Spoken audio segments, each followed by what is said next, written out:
বাড়ছে তীব্র তাপদাহ, তবু কেন মানুষ একের পর এক গাছ হত্যা করে চলেছে?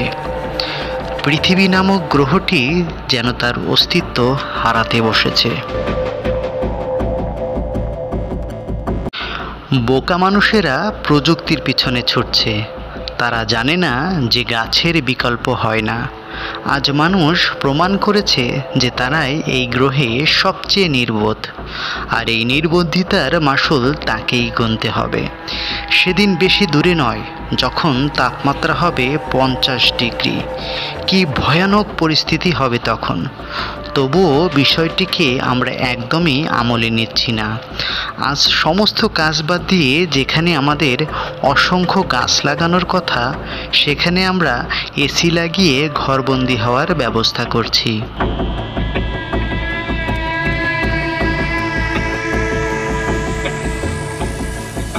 এই যা, ছাতাটা আনতে ভুলে গেলাম। এদিকে একটা গাছও নেই যে তার নিচে একটু দাঁড়ায় জিরাবো।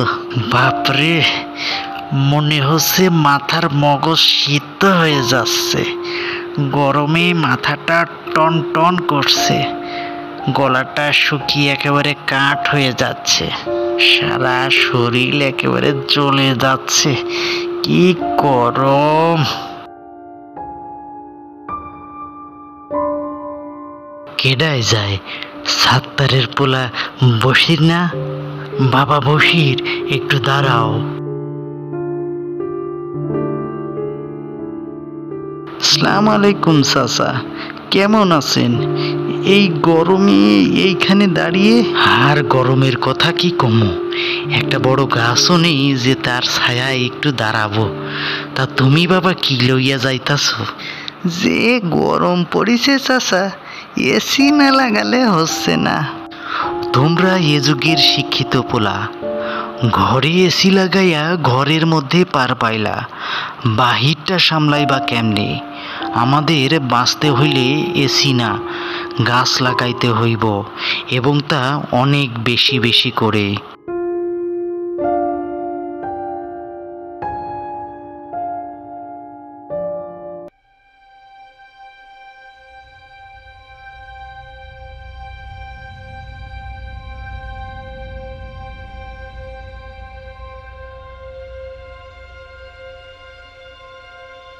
সকলেই আন্দাজ করতে পারতাছেন যে গত কয়েক বছরের তুলনায় এবছর গরম কয়েক গুণ বেশি।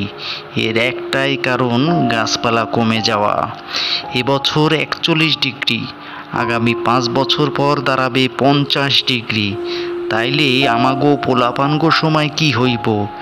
ভয়াবহ দিন আসতাছে। বাঁচতে হইলে গাছ লাগাইতে হইব। আমাগো গ্রামে 50,000 গাছ লাগানো দরকার। ইউনিয়ন পরিষদ থেকে 10,000 গাছ দিবে, বাকি গাছ আমাগো ব্যবস্থা করতে হইব। আমি ব্যক্তিগতভাবে 5,000 গাছ দিমু।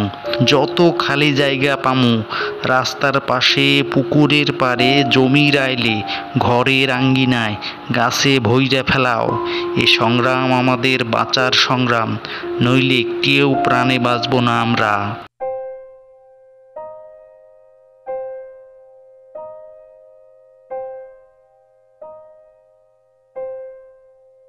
গ্রামবাসী তাদের আসন্ন বিপদ বুঝতে পেরে যার যতটুকু সামর্থ্য ছিল তার সর্বোচ্চ কাজে লাগিয়ে গাছ লাগানোর অভিযানে ঝাঁপিয়ে পড়ল। এ যেন সবুজ যুদ্ধ। কয়েকদিনের মধ্যেই গ্রামে হাজার হাজার চারা গাছ রোপণ করা হলো।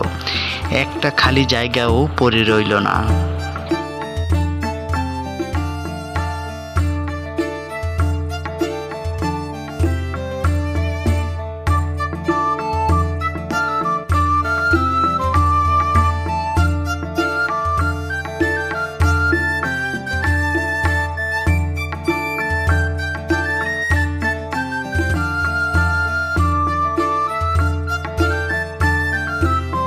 5 বছর পর গ্রামের চিত্র পাল্টে গেল। চারিদিকে সবুজে ভরে গেল। প্রকৃতি যেন তার প্রাণ ফিরে পেল। কি এবার বুঝলা? আমরা চাইলেই অনেক কিছু করতে পারি, শুধু প্রয়োজন একটু সৎ ইচ্ছা। আজ আমাগো গ্রামের দেখা দেখি পুরো বাংলাদেশের প্রতিটা গ্রামে ও শহরে এই সবুজ যুদ্ধ চলছে। আপনি ঠিকই বলেছেন, এখন স্যাটেলাইট থেকে আমাদের দেশটিকে দেখলে সত্যিকারের সবুজ বাংলাদেশ মনে হয়।